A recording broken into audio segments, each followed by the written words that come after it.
La devise des Francas, c'est faire de l'individu le citoyen le plus libre possible dans la société la plus démocratique possible. On a la forêt, enfin, on a un cadre intéressant autour de nous. Donc on s'est dit des petits camps de vélo, revenir à des loisirs simples, les gamins ils savent tous faire du vélo. Et puis un peu de prévention aussi. Alors les ronds-points, comment ça se passe? Vous savez comment on les prend les ronds-points? Oui, par exemple, si le rond-point il est là et on arrive de là, il faut tourner à droite. Il faut tourner à droite. Ouais. Tu vas le ranger, tu essayes de le mettre d'après toi au bon endroit. On va essayer de voir un peu. Faut m'embrouiller la tête pour faire. Je sais. Alors, ils sont ensemble déjà, donc il y a des règles de vie et au travers du collectif, on apprend à se respecter, on apprend à vivre ensemble, on apprend plein de choses, on échange. Donc partant de là, oui, je pense quand même qu'il y a de l'éducation là-dedans. Et le temps libre est quand même un des pôles éducatifs complémentaires avec la famille et l'école. J'ai les mêmes propres. On est en train de préparer des gâteaux pour financer, pour avoir un peu d'argent pour notre équipée. On prépare des crêpes aussi et on prépare des Scooby-Doo, des bracelets brésiliens et tout ça. On a dit pourquoi pas faire participer tous les ados pour qu'ils puissent partir avec un peu de budget, tout ça, pour les sensibiliser un peu, pour les donner un peu d'autonomie. On va aller à Bayonne pour aller voir des gens pour qu'ils nous donnent de l'argent. Une personne de la CAF, de Jeunesse et Sport et de la mairie. Mais on va leur montrer que c'est nous qui avons préparé le projet, nos ambitions, tout ça, ce qu'on veut faire pour souder le groupe, pour l'indépendance, tout ça.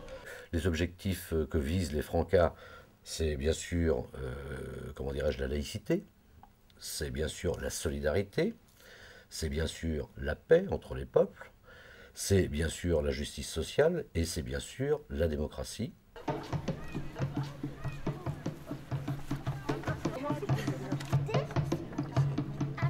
Vous allez donc tous assister au deuxième conseil de délégués du séjour 1. Tout ce qui est dit ici, il faut absolument que l'après-midi vous fassiez un retour à l'ensemble du groupe. Vas-y, à toi Dylan. Ça m'aurait manger des hamburgers. Des hamburgers. Ouais. Mais par contre, le petit souci, c'est aux toilettes. Moi, c'est propre. C'est propre quand ils arrivent, ils disent. Mais Et après, c'est sale, il y a plein d'eau par terre.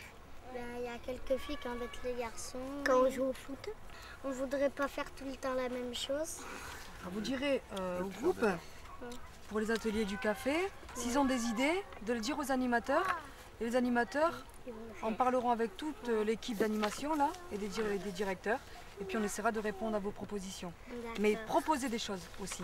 Relation ado-ado, évolution vers le positif.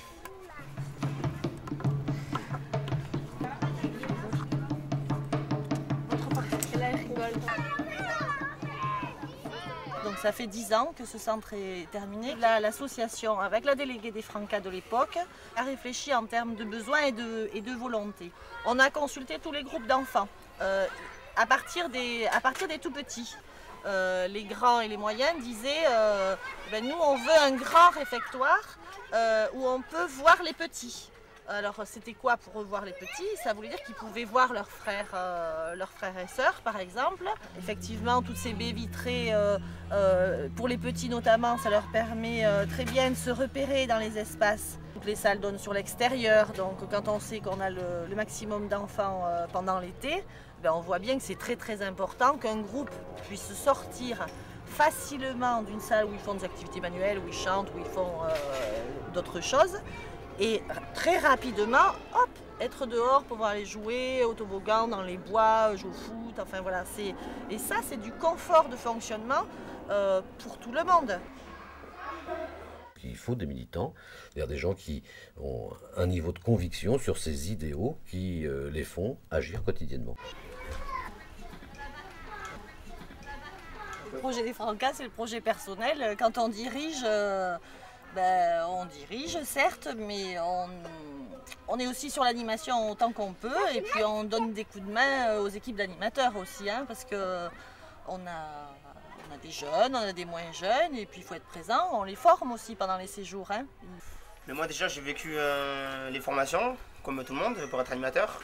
J'ai vraiment trouvé l'ambiance dans les formations vraiment excellente. Mon but à moi c'est d'essayer de redonner ce que moi j'ai vécu, quoi. À l'âge de 3 ans, j'ai commencé à venir dans ce centre aéré. Il nous donne quand même de l'autonomie, des responsabilités qu'il faut prendre aussi à cœur. J'espère transmettre des choses aux autres que moi j'apprécie et faire bien. Le temps libre est un temps social qui a pris de plus en plus d'importance. Si ce temps libre est un temps vide, eh bien évidemment, ceux qui sont confrontés à ce temps vide, eh bien ce sont ceux qui vont souffrir encore plus de ségrégation sociale.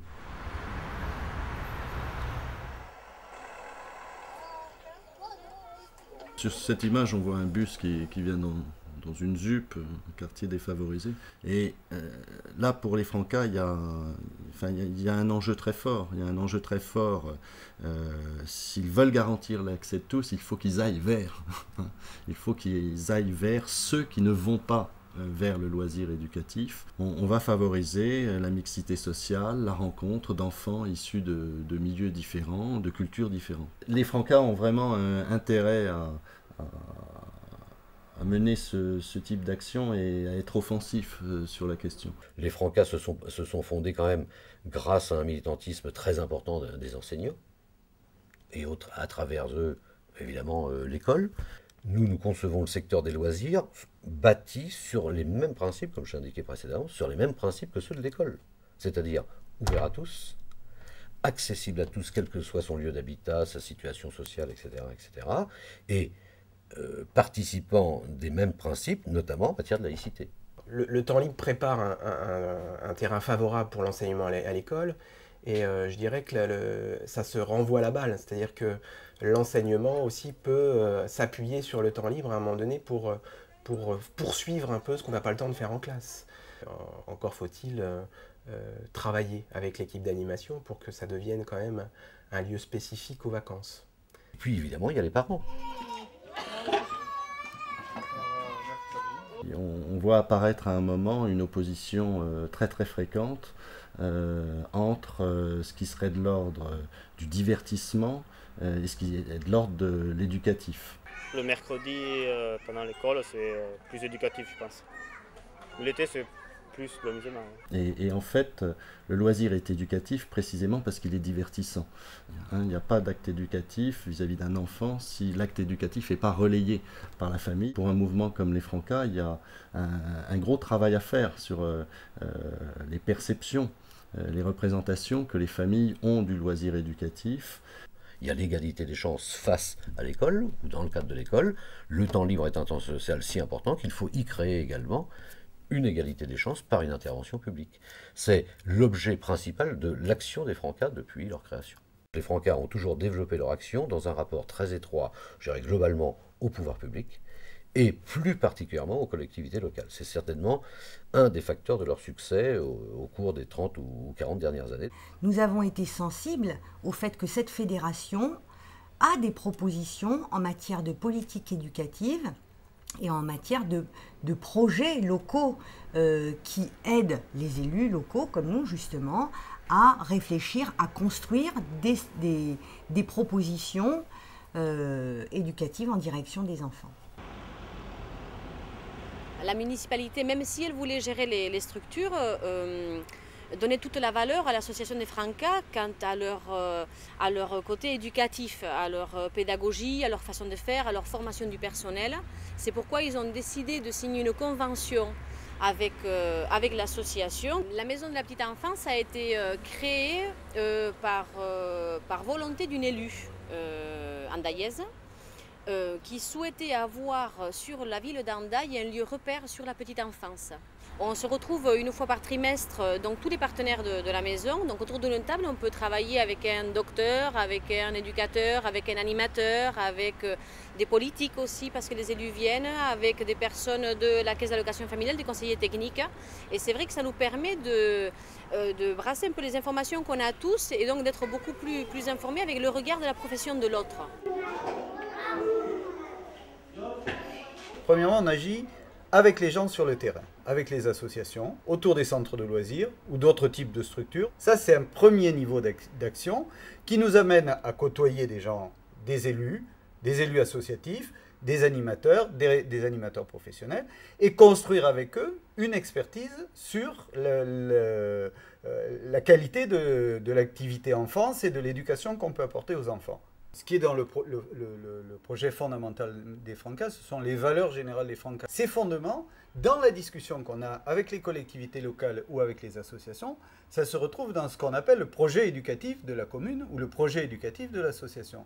Ce projet éducatif, il reprend ça et il y ajoute la caractéristique locale. On veut monter une structure enfance ou une structure jeunesse sur notre ville, et il n'y a pas le pacte Franca qui s'appelle en structure enfance ou structure jeunesse.